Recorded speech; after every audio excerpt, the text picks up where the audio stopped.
আপনারা বলেন না যে হুজুর হইলে বাজেট আনতে পারবে না? আমিও তো আরেকজন হুজুর নাকি? আমার এদেশের চেয়ারম্যান মেম্বাররা কোটিপতি হতে সময় লাগে না।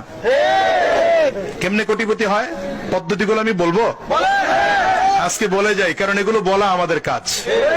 আমরা তো এই দুর্নীতি করি না, দুর্নীতিকে প্রশ্রয় দেই না। আমি আমার জায়গা থেকে ওই কিছুক্ষণ আগে বলে আসছি, আজকেও বলি, যদি আমি চাইতাম এই 1.5 বছরে কমপক্ষে আমার অ্যাকাউন্টে 20 থেকে 30 লাখ টাকা আমার অ্যাকাউন্টে ঢুকাইতে পারতাম, এবং আমার প্রতিজন মেম্বারের অ্যাকাউন্টে 2-4-5 লাখ টাকা ঢুকতো।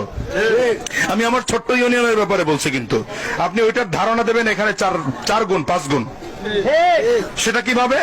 আমার ইউনিয়নে 1100 আছে রেশন কার্ড, 1100 রেশন কার্ড। আমার কথা বুঝবেন ভালো করে। আমি প্রতি কার্ডের এগেনিস্টে যদি 500 টাকা করে নিই, বিগত দিনে নেওয়া হয়েছে, 500 টাকা করেও যদি নেওয়া হয়, 1100 × 500 কত হয় দেখেন আপনারা?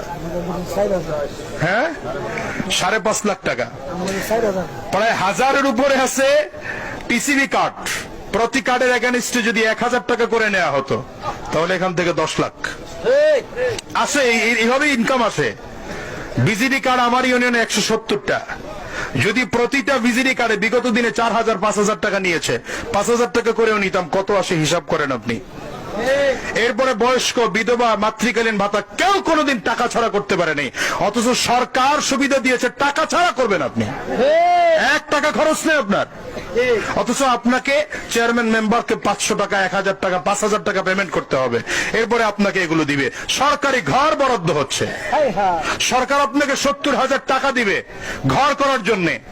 আপনি মেম্বার চেয়ারম্যান 30, 35, 40, 50,000 টাকা খেয়ে ফেললো, অথচ সরকার আপনাকে 1 টাকা খরচ করে নেই। সরকার আপনার কাছ থেকে 1 টাকা খায় নেই। আপনি কেন দেন তাকে? এই দুর্নীতিবাজদের কারণে আমার দেশগুলো ধ্বংস হয়ে যায়। আপনারা বলেন না যে হুজুর চেয়ারম্যান হইলে বাজেট আনতে পারবে না? আমিও তো আরেকজন হুজুর নাকি? ওনার চেয়ে তো পরিচিত হুজুর। হুজুর দুর্নীতি করলে ইন্টারনেটে যা ভাইরাল হবে, তার চেয়ে আমি দুর্নীতি করলে ইন্টারনেটে ভাইরাল হবে বেশি। কি কথা বলেন না? 1.5 বছরে 80 লক্ষ টাকার উপরে কাজ করেছে আমার ইউনিয়নে সরকারি, অথচ আমার ইউনিয়ন ছোট্ট।